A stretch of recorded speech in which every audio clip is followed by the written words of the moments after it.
اعوذ باللہ من الشیطان الرجیم بسم اللہ الرحمن الرحیم۔ اللہ تعالیٰ قرآن پاک میں ارشاد فرماتا ہے،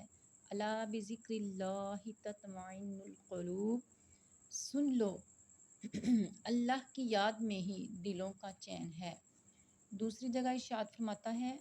یسبح ما فی السماوات و ما فی الارض، ہر وہ چیز جو زمین میں ہے، جو آسمان میں ہے، اللہ تعالیٰ کی تسبیح بیان کرتی ہے۔ سرکار مدینہ صلی اللہ علیہ وسلم کا فرمان عالی شان ہے، جس گھر میں اللہ تبارک تعالیٰ کا ذکر ہوتا ہے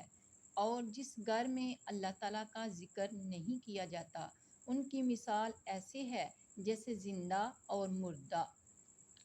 یعنی جس گھر میں ذکر اللہ ہوتا ہے وہ زندہ آباد گھر ہے، اور جہاں ذکر اللہ نہیں ہوتا وہ گھر مردہ اور ویران ہے۔ حضرت جابر رضی اللہ تعالی عنہ سے روایت ہے کہ سرکار مدینہ صلی اللہ علیہ وآلہ وسلم کا فرمان عالی شان ہے، افضل ترین ذکر لا الہ الا اللہ ہے۔ سرکار مدینہ صلی اللہ علیہ وسلم کا فرمان عالی شان ہے کہ قیامت کے دن ایک شخص میزان کے پاس کھڑا کیا جائے گا، ایک پلڑے میں اس کی برائیوں کے 99 دفاتر رکھے جائیں گے، اور ہر ایک دفتر حد نگاہ تک وسیع ہوگا، اور دوسرے پلڑے میں ایک چھوٹا سا پرچہ جس پر لا الہ الا اللہ محمد رسول اللہ لکھا ہوگا، یعنی پہلا کلمہ لکھا ہوگا، لا الہ الا اللہ محمد رسول اللہ، یہ لکھا ہوگا۔ جب یہ پرچہ رکھا جائے گا پس یہ دوسرا پلڑا باری ہو جائے گا،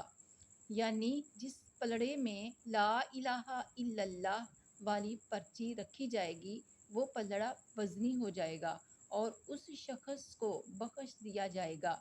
حضور صلی اللہ علیہ وسلم کا فرمان عالی شان ہے، جنت میں ایک درخت ہے جس کا نام التحیات ہے، اور اس درخت کی چوڑائی پر ایک چڑیا ہے جس کا نام الصلاۃ ہے، اور اس درخت کے نیچے ایک چشمہ ہے جس کا نام طیبہ ہے۔ جب کوئی شخص لا الہ الا اللہ محمد رسول اللہ کہتا ہے تو وہ چڑیا اپنے پر پھڑ پھڑانے لگتی ہے، اور اس کے 1000 پر ہیں، ہر پر میں 1000 سر ہیں، ہر سر میں 1000 چہرے ہیں، ہر چہرے میں 1000 منہ ہیں، اور ہر منہ میں 1000 زبانیں ہیں، ہر زبان سے وہ 1000 قسم کی بولیوں میں اللہ تعالیٰ کی تسبیح بیان کرتی ہے۔ اور اس کے 2 بازو ہیں، ایک مشرق کی طرف، دوسرا مغرب کی طرف، ہر ایک بازو یاقوت و موتی سے جڑا ہوا ہے،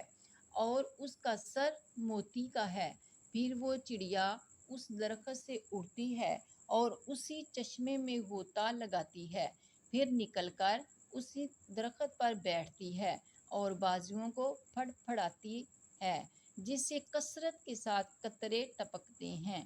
پس اللہ تبارک تعالیٰ ہر قطرے کے عوض ایک ایک فرشتہ پیدا فرماتا ہے، اور یہ تمام فرشتے قیامت تک اللہ تبارک تعالیٰ کی تقدیس و تسبیح میں مصروف رہتے ہیں۔ پیارے آقا علیہ الصلاۃ والسلام کی حدیث پاک میں ہے، جو شخص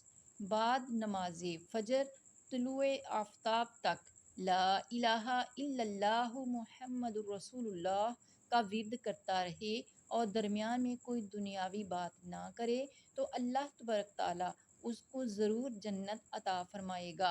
اور جو کوئی وضو کرتے وقت یہی کلام کہے تو اللہ تبارک تعالیٰ ہر قطرے کے بدلے میں ایک فرشتہ پیدا کرے گا جو قیامت تک کلمہ پڑھنے والے کے لیے ثواب لکھے گا۔